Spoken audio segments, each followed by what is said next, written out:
우리 다 같이 사도신경 고백하심으로 특별수배기도 넷째 날 시작하겠습니다.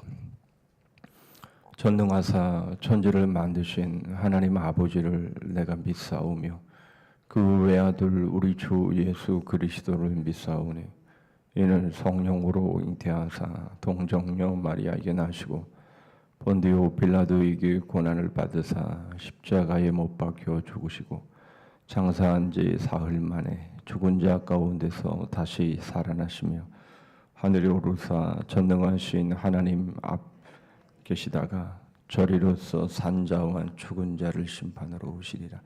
성령을 믿사오며 거룩한 공예와 성도가 서로 교통하는 것과 죄를 사하여 주시는 것과 몸이 다시 사는 것과 영원히 사는 것을 믿사옵나이다.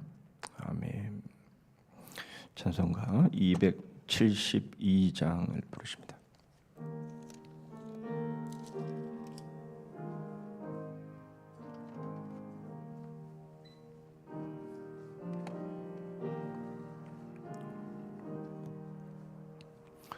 고통의 멍에 벗으려고 예수께로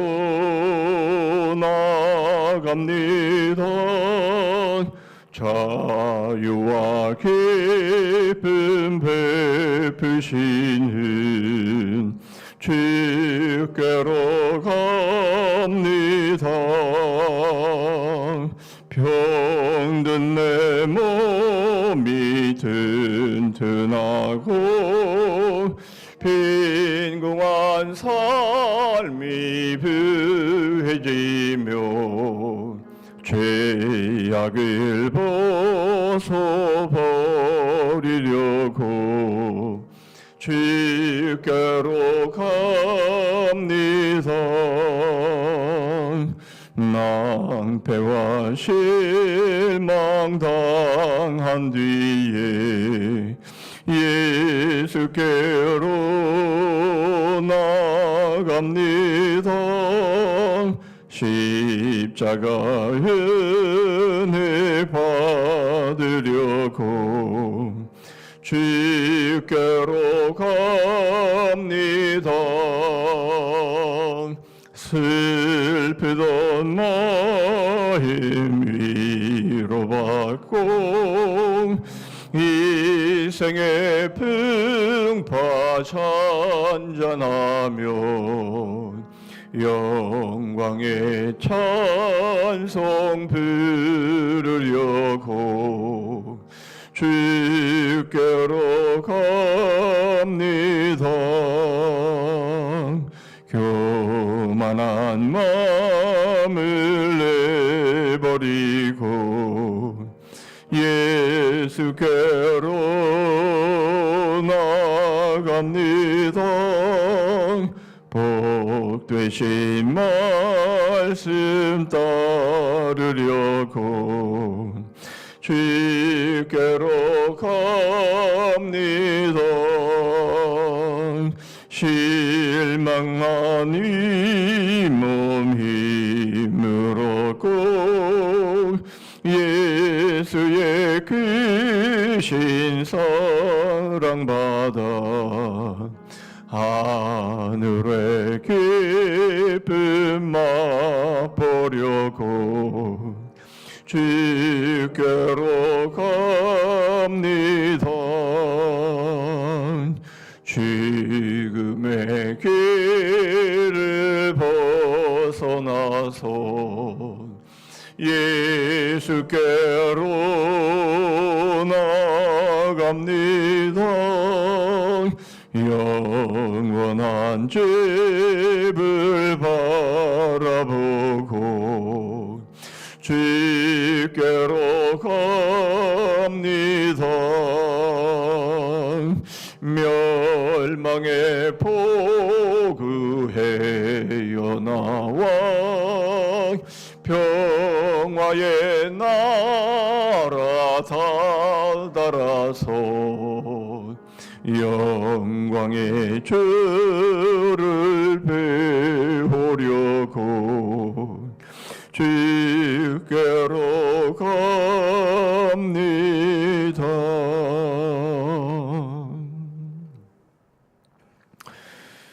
이 시간 우리에게 주시는 하나님의 말씀은 고린도전서 7장입니다.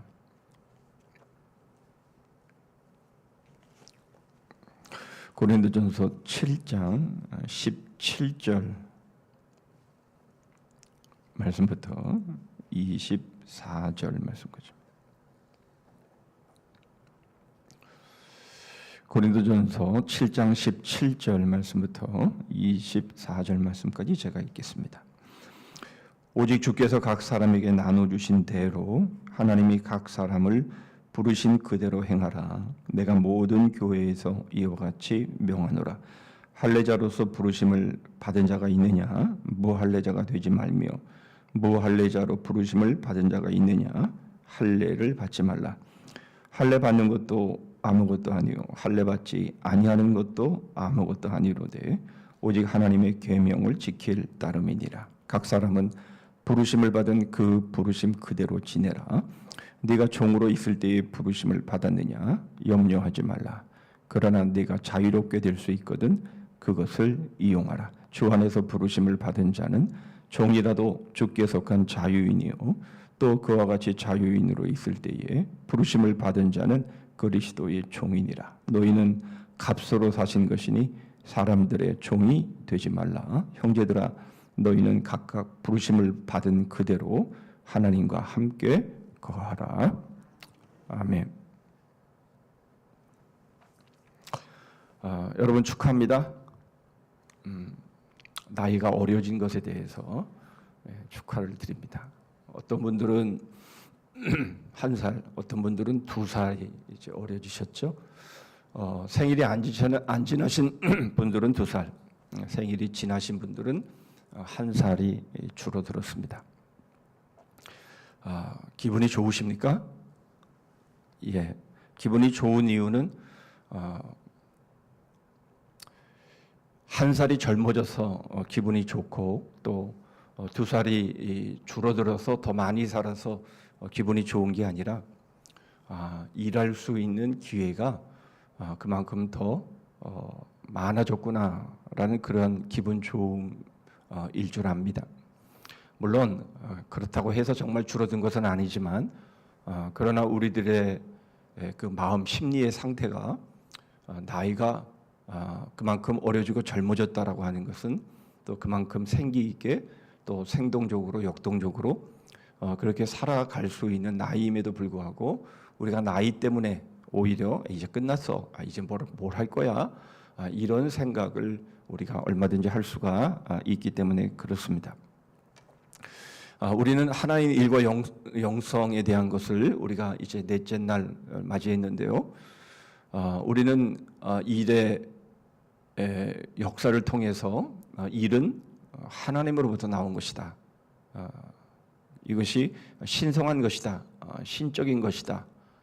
이런 것을 보았죠. 그리고 일의 복이라는 말씀을 통해서 바로 그 하나님의 그 일, 하나님의 사역에 참여하는 것, 그것이 복이다라는 것을 보았고요. 어제는 일의 방향을 통해서 그 일은 서로를 향하는 것이다라는 것을 보았다면 오늘 우리는 바로 그 일의 목적, 이제 그 서로를 향함이 도대체 뭐냐? 그것은 섬김이라는 단어로 말씀을 드릴 수 있습니다. 우리는 서로를 향해야 되는데 서로를 향한다는 것은 바로 섬김입니다. 그런데 우리는 이 섬김의 의미를 잘못 오해할 수 있습니다. 그리고 그 폭이 너무 좁게 우리는 생각할 수 있는데요. 그 대표적인 예가 바로 이 교회라고 하는 이 개념입니다. 우리는 교회는 뭐냐? 헬라어로 에클레시아라고 하지요. 이 에크라는 단어는 전치사입니다. 밖으로라는 뜻이고, 클레시아는 칼레오, 내가 부른다라는 그런 뜻인데요. 결국 하나님께서 우리를 밖으로 부르신다, 그런 의미로 알고 있습니다. 하나님께서 심판하실 이 세상을 이제는 떠나서 하나님께서 우리를 세상 밖으로 불러내셨다. 그런 의미가 바로 교회다. 이렇게 우리는 이해하고 있는데요. 그것은 존 본연의 철로 역정의 그 소설을 통해서 제2의 성경 다음으로 베스트셀러라고 말하는 그 철로 역정을 통해서 그 이미지가 우리에게 아주 잘 박혀 있습니다. 장차 망할 성인 세상을 떠나서 바로 영원한 도성을 향해서 나아가는 필그림, 순례자의 삶이 바로 우리 그리스도인의 삶이다라는 것이죠.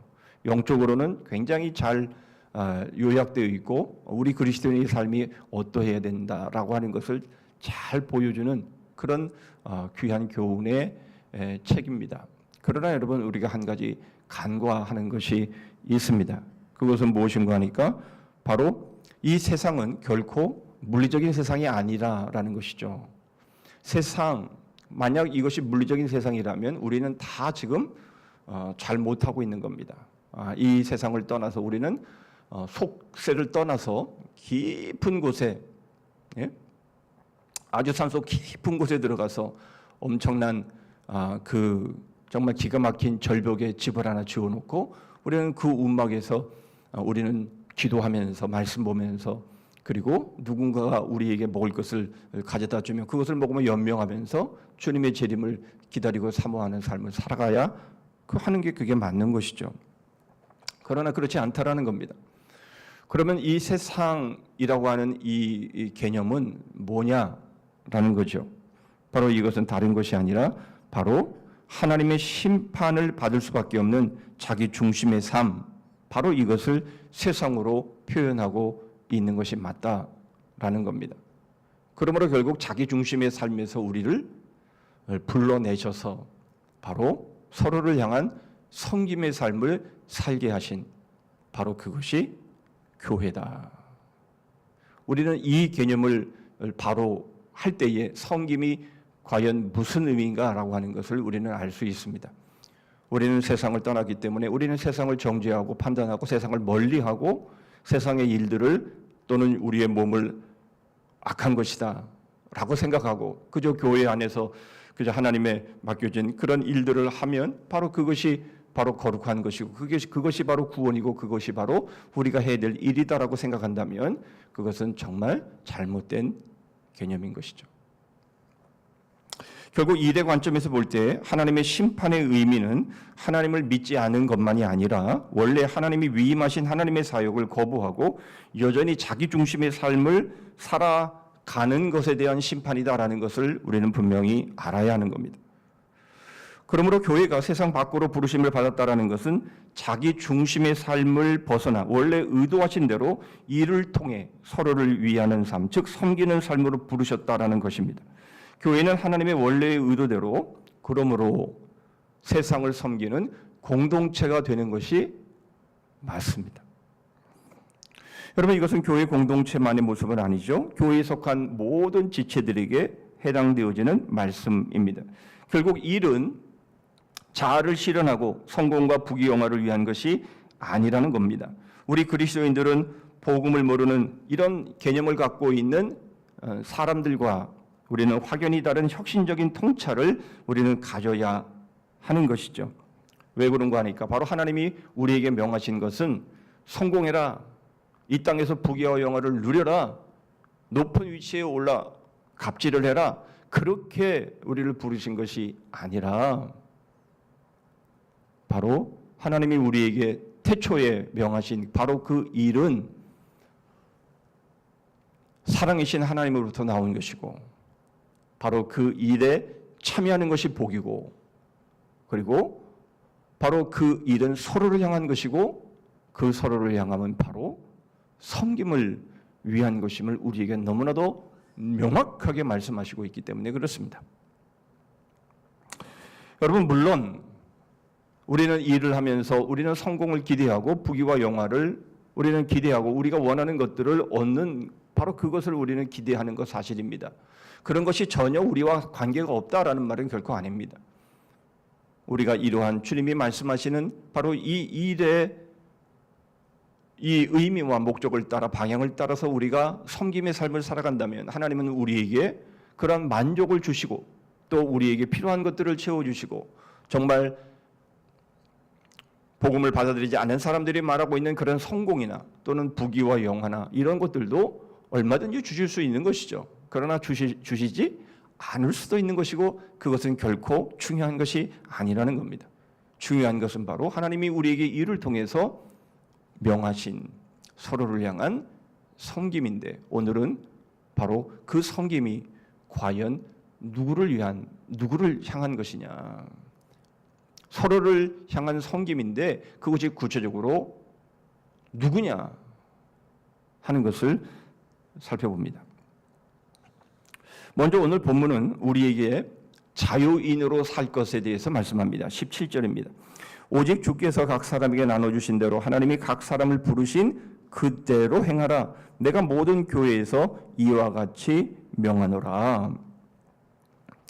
여러분 먼저 주목해야 될 구절은 각 사람을 부르신 그대로 행하라 라는 이 말씀입니다. 너무나 우리에게 주시는 시사하는 바가 큰 말씀입니다. 여러분 이 말씀이 20절에 다시 한번 강조되지요. 각 사람은 부르심을 받은 그 부르심 그대로 지내라. 여러분 이 말씀은 도대체 무엇입니까? 왜 이 말씀이 두 번이나 반복되어서 말씀하고 있는 것입니까? 바로 하나님이 위임하신 일, 바로 여기에는 계속 말씀을 드렸습니다마는 귀천이 없다 뿐만 아니라 빈부도 없다 이렇게 말씀을 하고 있는 겁니다. 하나님이 우리에게 부여하신 일, 우리를 부르신 그 부르심에는 어떤 이유와 합리화나 변명이나 이런 것들이 있을 수 없다라는 겁니다. 우리가 부르신 바로 그 모습 그대로 하나님이 우리에게 맡기신 일들을 우리는 수행하면 된다. 그 말씀을 지금 하고 있는 거죠. 19절에 보니까 할례 받는 것도 아무것도 아니요 할례 받지 아니하는 것도 아무것도 아니로되 오직 하나님의 계명을 지킬 따름이니라. 어떤 모습이든 그게 중요한 게 아니라 하나님의 계명, 하나님의 계명을 지키는 것만이 중요하다. 이렇게 말씀을 하고 있는 겁니다. 그게 뭡니까? 그게 바로 어떤 모습이든지 귀천을 떠나서 빈부를 떠나서 어떤 모습이든지 서로를 섬기라는 겁니다. 섬김의 자세로 살라라는 겁니다. 그것이 22절에 이렇게 표현되고 있죠. 주 안에서 부르심을 받은 자는 종이라도 주께 속한 자유인이요 또 그와 같이 자유인으로 있을 때에 부르심을 받은 자는 그리스도의 종이니라. 여러분 모든 그리스도인들은 어떤 상황에 있건 간에 자유인이다 이 말씀을 하고 있는 것이죠. 종으로 있건 가난한 상황에 있건 어떤 위치에 있건 간에 모든 그리스도인들은 그 처지와 형편과 상황과 환경에 관계없이 자유인이다 이렇게 말씀하고 있는 겁니다. 어떻게 그렇게 되었습니까? 그렇죠. 예수 그리스도께서 우리를 대속의 죽으심을 통해서 우리를 죄에서 속량하여 주심을 통해서 이제 우리는 그 어떤 상황에 매이지 않을 수 있는 심지어는 죽음조차 우리를 매일 수 없는 바로 그런 자유인으로 우리를 자유케 하셨다. 그러므로 너희들은 자유인으로 살아라. 이렇게 말씀하고 있는 겁니다.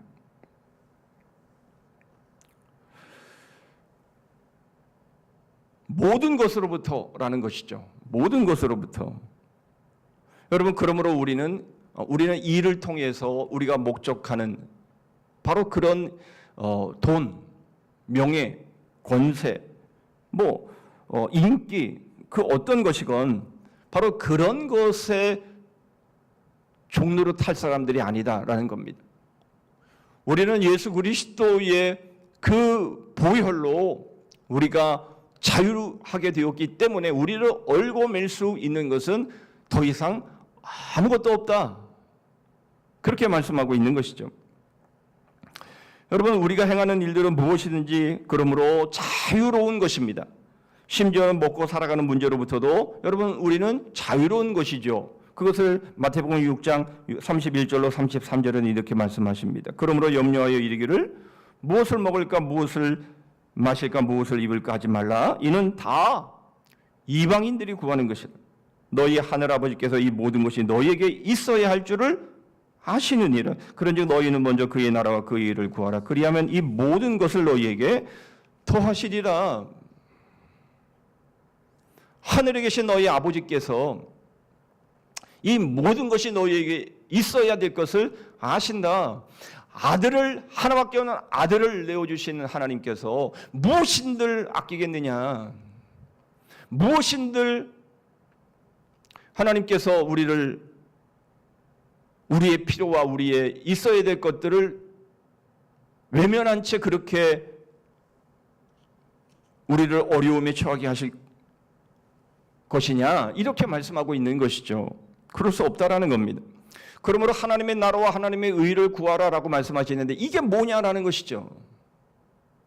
바로 이것이 하나님이 우리에게 아담에게 명하시고 우리에게 명하시는 바로 문화 명령 아닙니까? 어제 살펴본 정복하라입니다.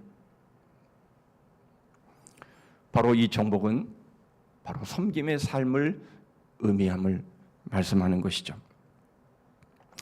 여러분뿐만 아니라 사람들의 눈으로부터도 자유로운 것임을 21절에서 말하고 있습니다. 내가 종으로 있을 때의 부르심을 받았느냐? 염려하지 말라. 그러나 네가 자유롭게 될 수 있거든 그것을 이용하라. 여러분 종으로 지내는 것은 사람들 앞에 부끄러운 것일 수 있습니다. 그렇죠. 자신의 종의 신분을 숨기고 싶을지도 모릅니다. 여러분 사실 우리들의 모습 가운데 사실 그런 모습들이 있지요. 그러나 바울은 그런 것으로 인해서 염려하지 말라고 말합니다. 그것이 중요한 것이 아니라는 것이죠. 어떤 모습에서 부르심을 받은 것 그것은 더 이상 중요한 것이 아니다. 그렇게 말씀하고 있는 겁니다. 여러분 지금까지 우리가 어떠한 삶을 살았건 간에 어떠한 모습으로 살았던 간에 어떠한 신분으로 살았던 간에 어떠한 직업으로 살았던 간에 그게 중요한 것이 아니다. 그렇게 말씀하고 있는 것이죠. 왜 그렇습니까?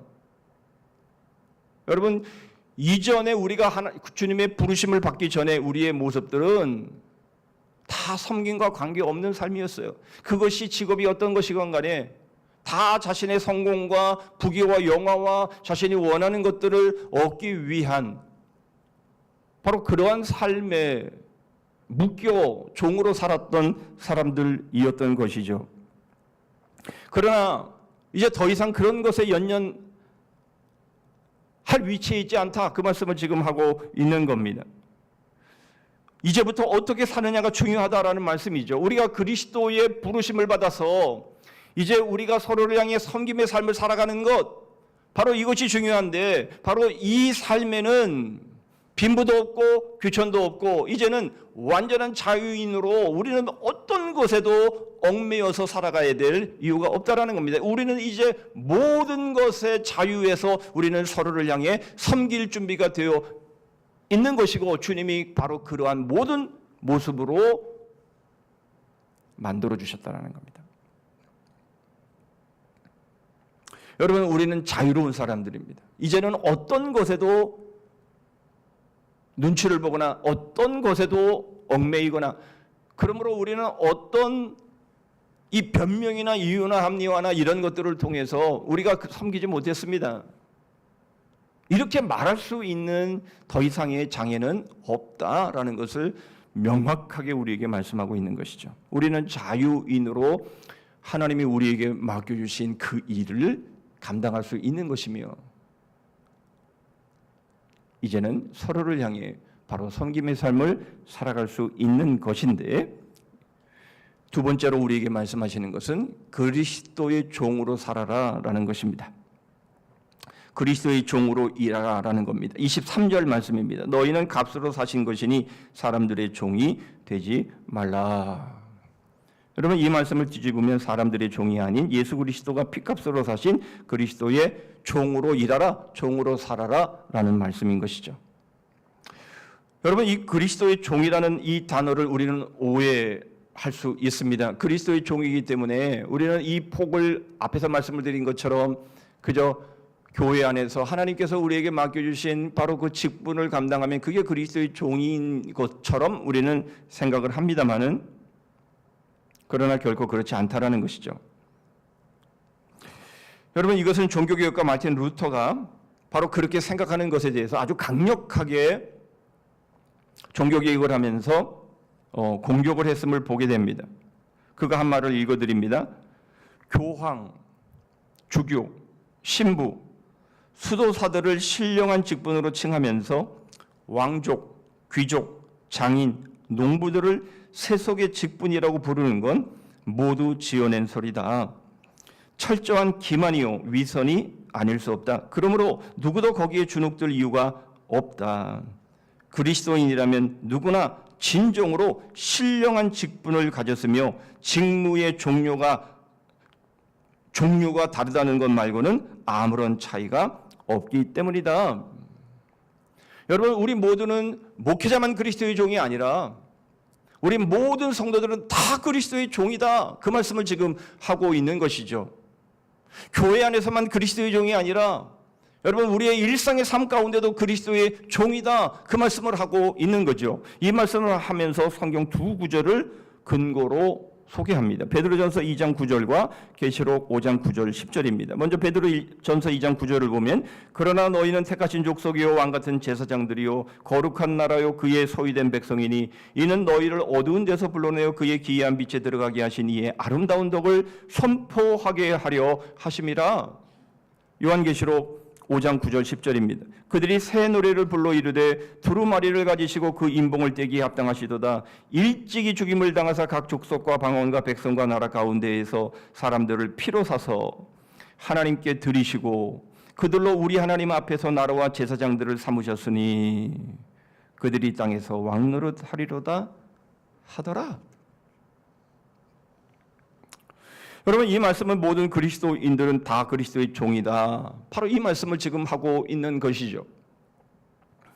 여러분, 이 세상에서 우리가 왕노릇하면서 우리가 예수 그리스도의 그 대속의 피로 여러분, 우리가 하나님의 아름다운 덕을 선전하는 삶이 과연 무엇인가라고 하는 것들을 여러분, 그리스도의 종이라는 단어로 우리에게 말씀하고 있는 겁니다. 여러분, 그리스도의 종은 두말할 것도 없이 그리스도의 말씀에 순종하고 그 그리스도의 말씀에 모든 것을 걸어야 되는 사람들입니다. 여러분, 그리스도께서 명하신 말씀 가운데에 여러분, 우리가 마지막 때에 일어날 일들을 마태복음 24장에서 말씀하고 있고 바로 그 말세를 살아가야 할 그리스도인들, 그리스도의 종들의 그 삶이 어떠해야 될 것인가를 마태복음 25장 세 가지의 비유를 통해서 말씀을 하시는데 여러분, 바로 이 말씀은 우리에게 직접 해당되어진다, 그렇게 볼 수가 있죠. 말세에 살아가는 우리들에게 세 가지의 비유를 말씀을 하시는데 첫 번째 비유가 뭡니까? 달란트 비유입니다. 충성한 것이 뭔가. 두 번째 비유는 슬기로운 다섯 처녀의 비유죠. 무엇이 깨어있는 삶인가. 그리고 세 번째로는 지극히 작은 자 하나에 대한 비유의 말씀입니다. 여러분, 이 마지막 세 번째의 이 비유의 말씀이 우리에게 있어서는 가장 강력하게 심도 있게 여러분 우리에게 다가오게 되는데요.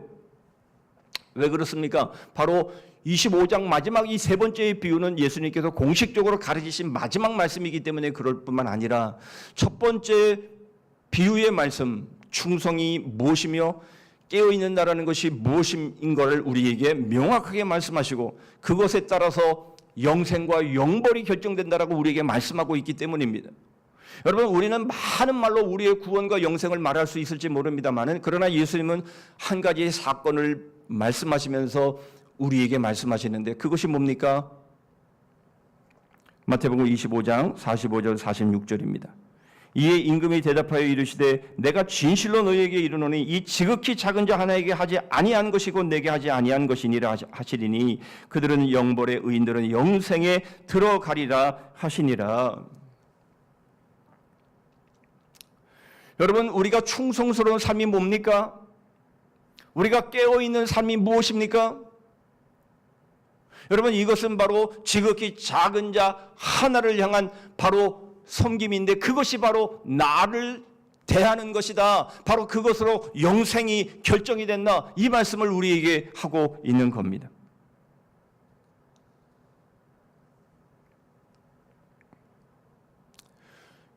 하나님은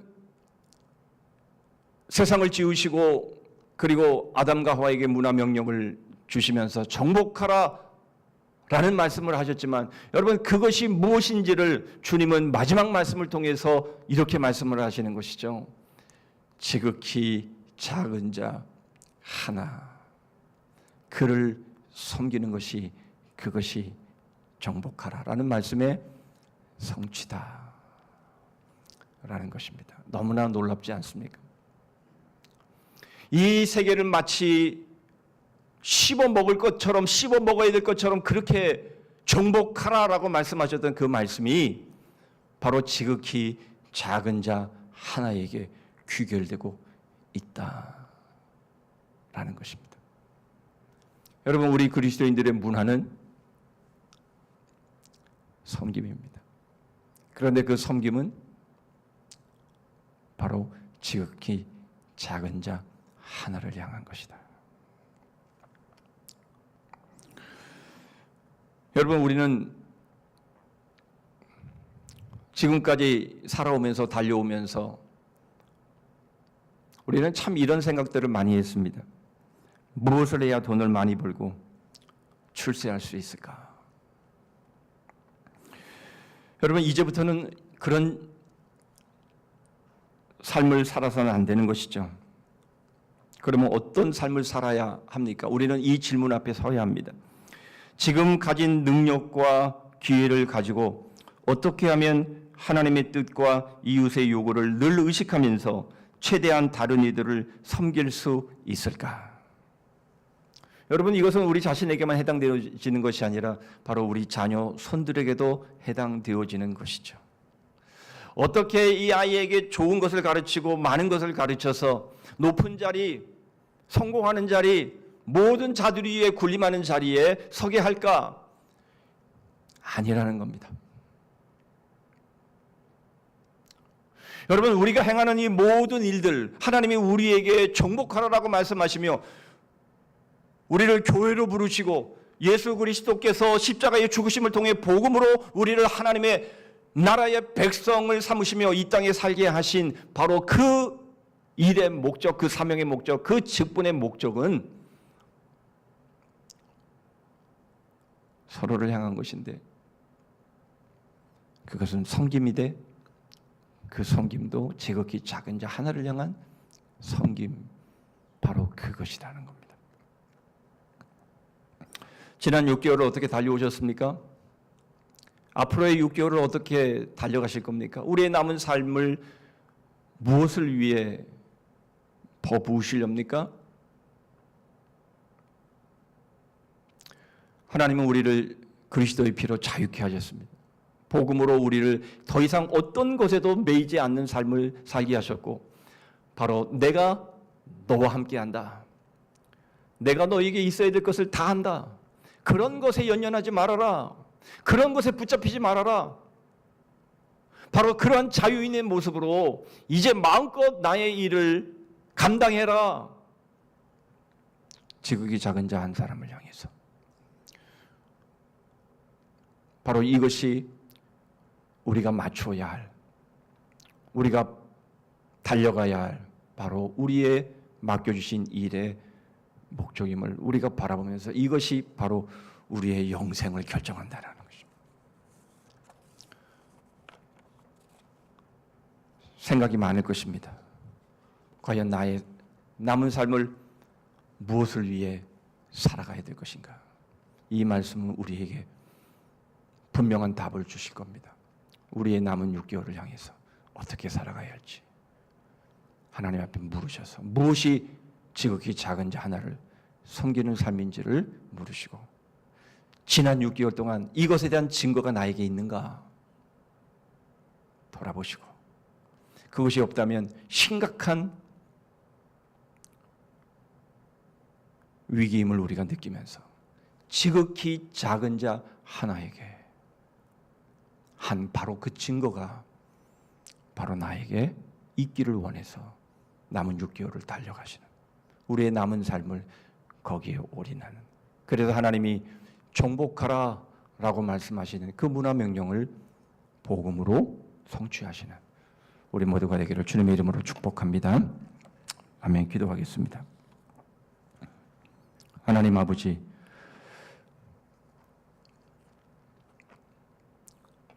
예수 그리스도의 그 귀하신 보혈로 저희를 자유케 하셨습니다. 이제는 저희의 이전의 모습이 어떠했건 주님이 부르시는 바로 그 직전의 상황들이 어떠했건, 그러나 저희들은 결코 누군가를 섬기는 삶은 아니었습니다. 이제 예수 그리스도께서 저희를 복음으로 부르시고 저희를 회복하시고 저희를 새롭게 하심으로 이젠 저희에게 주신 이 자유를 통해 마음껏 섬기라고 하십니다. 이제는 어떤 이유도 변명도, 그것이 귀천이나 빈부도 어떠한 합리화도 변명도 있을 수 없음을 저에게 말씀하십니다. 이것이 영생과 영벌을 결정하는 문제라고까지 말씀하십니다. 이제 저희들이 그리스도의 종으로 주님이 저희에게 마치 유언처럼 하신 바로 이 말씀, 지극히 작은 자 하나를 대하는 것이 곧 나를 대하는 것임을, 이것이 우리의 충성이며 이것이 깨어있는 것이며 이것이 바로 저희의 믿음임을 말씀하여 주신 대로 저희의 남은 삶은 여기에 올인되게 하여 주시옵소서. 복음의 영혼을 배우며 생명을 서로에게 삶을 거는 주님의 몸된 교회 되기를 원합니다. 오늘도 어디서 무사건 그리스도의 향기로 복음의 향기로 살게 하시옵소서. 딸 유정아의 발을 치료해 주실 줄 믿고 감사드리는 우리 권사님의 기도에 귀 기울여 응답하여 주시옵소서. 예수 그리스도의 이름으로 기도하옵나이다. 아멘. 하늘에 계신 우리 아버지여, 이름이 거룩히 여김을 받으시오며 나라의 임하옵시며 뜻이 하늘에서 이룬 것 같이 땅에서도 이루어지이다. 오늘날 우리에게 일용할 양식을 주옵시고 우리가 우리에게 죄 지은 자를 사하여 준 것 같이 우리 죄를 사하여 주옵시고 우리를 시험에 들게 하지 마옵시고 다만 악에서 구하옵소서. 대개 나라와 권세와 영광이 아버지께 영원히 있사옵나이다. 아멘.